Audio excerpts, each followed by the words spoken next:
मेरी बात सुनिए। मैं आपकी जो गुणगान जो आप अपने बजट का कर रहे हो, और विशेष तौर से श्री कृपलानी जी, मेरे माननीय सभा यहाँ के सदस्य और अनिता पटेल जी, इनकी मैं इस बात से प्रशंसा करता हूँ कि इन्होंने जो गुणगान किए हैं, अनिता जी ने शिक्षित महिला है और जो गुणगान किए हैं, मैं इनका दर्द समझ सकता हूँ कि इनको मंत्रिमंडल में जगह मिलनी चाहिए। उसके लिए इनके लिए आप करें सभापति जी। अच्छा, आपने बात अब हाँ मैं कह रहा हूँ, अब विधानसभा में आप इतनी व्यवस्था देते हैं, एक व्यवस्था तो कम से कम दीजिए। हम 200 विधायक, चाहे पक्ष के हो चाहे विपक्ष के हो, हम चुन के आते हैं अपनी बात कहने के लिए, जनता की आवाज को उठाने के लिए।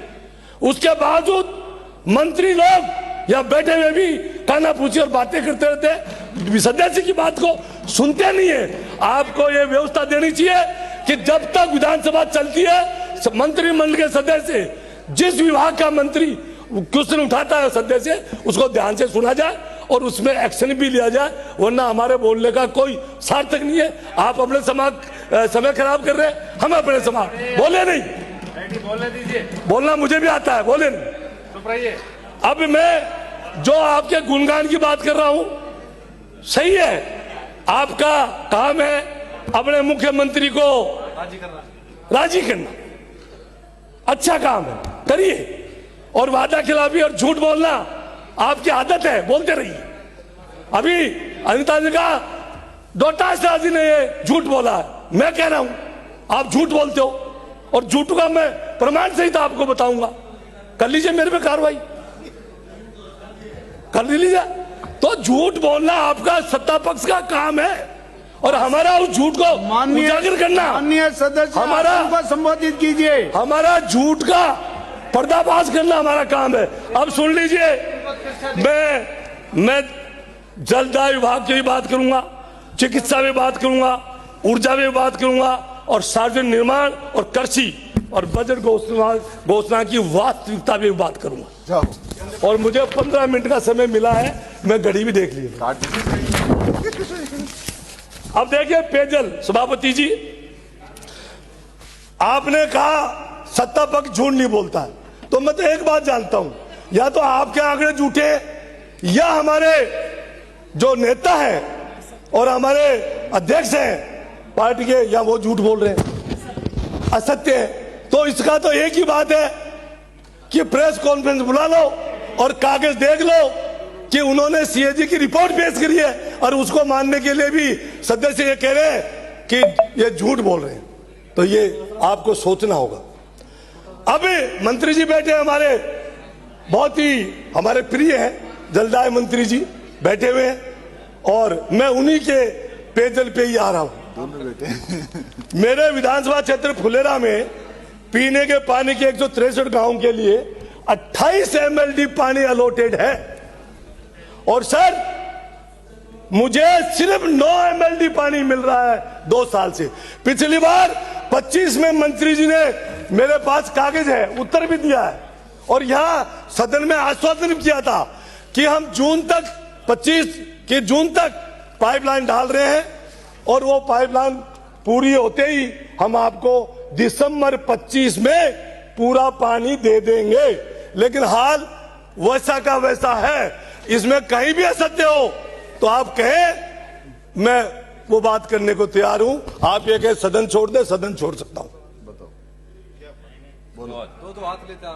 हाँ तैयार हूं, अगर सच्चाई मैं गलत बयान कर रहा हूं, क्यों तो चाहते तो प्रूव कर दो, ऐसे थोड़ी है 25 ही कि हाँ। दूसरी बात, 9 MLD पानी मिल रहा है। आज तक जो मुझे कागजों में जो सरकार द्वारा दिया गया है, जो एक्शन बताया है, आखिर जनता पूछ रही है इसका जवाबदार कौन है। अब आप कहेंगे हमारे पे आरोप लगा रहे, भाई जवाब तो आप ही को देना पड़ेगा, हम तो विपक्ष में हैं। आप क्यों ये नहीं समझ रहे कि आपकी आने वाले 5 साल में सत्ता बदल होने वाली है। 47 की बात मत करो, ये 47 का बात भूल जाओ। दूसरी अमृत जल योजना की बात सुन लीजिए।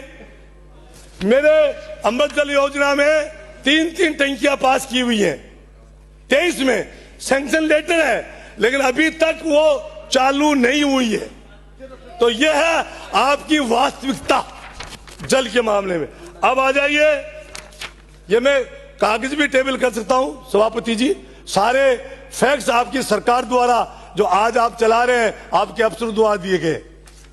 अफसर लोग बैठे होंगे, वो भी देख लेना इनके गलत है सही है। और ये मंत्री जी का जवाब भी है जो इन्होंने जवाब भेजा है, असत्य जवाब। अब बात आ रही है आपकी चिकित्सा। चिकित्सा के मंत्री जी है नहीं, लेकिन उनके साथी लोग सुन रहे हैं। आप वो व्यवस्था दे दोगे अगर कि भाई मंत्री उपस्थित रहे तो विधानसभा का में बोलना साकार है, और वरना टाइम खराब करना मैं तो ये समझता हूं। बाकी आप लोग जो समझे वो सही है भाई। मेरे विधानसभा में 17 जुलाई 24 को अस्पताल, नया अस्पताल बनाने की बात हुई, और उसके लिए पैसा भी 40.42 लाख रुपया, 40 लाख रुपया सैंक्शन किया गया। आज 2 साल से उसका जमीन अलॉट हो गई कांग्रेस सरकार में ही, और आज तक उसका धनी दौड़ी नहीं है कि वो अस्पताल कब चालू होगा। न इमारत खड़ी हुई, न दवा का इंतजाम, फिर भी पूरे बताए जाते हैं काम। धरातल पे सन्नाटा और कागजों में जय जयकार। सच बताओ, कब मिलेगा इलाज का अधिकार? अध्यक्ष महोदय, मेरी सरकार से फुलेरा विधानसभा की चिकित्सा विभाग की निम्न मांगे हैं, अगर पूरा कर सके तो। बाकी मंत्री जी है नहीं, इसलिए पन्ने को पढ़ना ही बंद कर देता हूं। ये पन्ना फाड़ के फेंक देता हूं, क्योंकि मंत्री जी सुनने के लिए तैयार नहीं। हाँ, नहीं, यही होगा, यही होगा। ऐसे ही हम पेश ऐसे आएंगे, आप ऐसा करेंगे। दूसरा, अब आ जाइए ऊर्जा क्षेत्र में। वो मंत्री जी तो बैठे, तो नहीं, सुन लिए बात।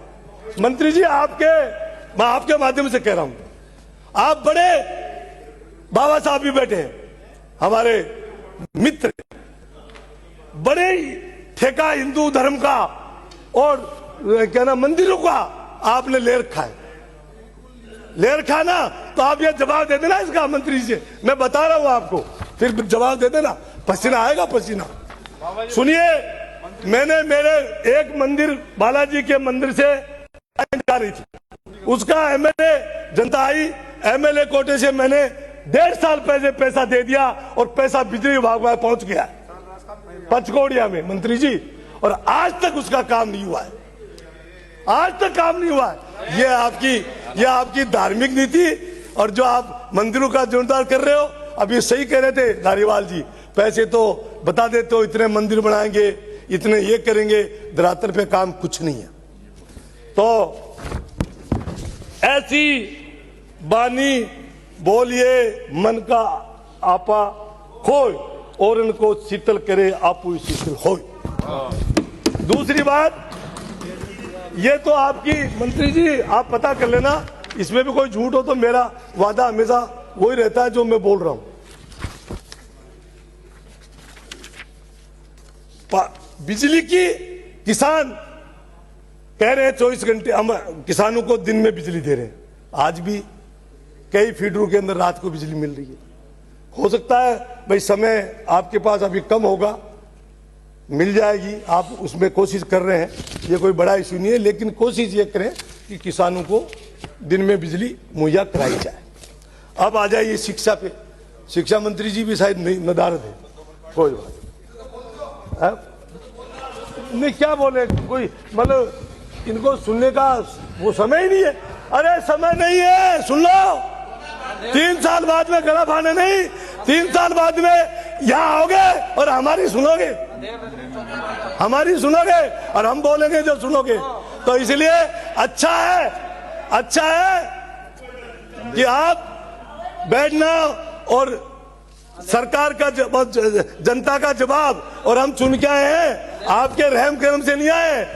हमको जनता ने जिता के माननीय भेजा आपकी सदस्य- खिंचाई करने के लिए, सदस्य- मार्गदर्शन देने के लिए माननीय कि सदस्य आपको चेयर सुनने को मार्गदर्शन तैयार दिया है। जाए। हम बोल रहा चेयर हूँ विंडोज को- बोल रहा हूँ सर, बोल रहा हूँ। चेयर को करो, आसन को करो आपको। अध्यक्ष महोदय, आपको अवगत कराना चाहता हूं, इस पूरे बजट में कहीं भी स्थायी भर्ती का उल्लेख नहीं है।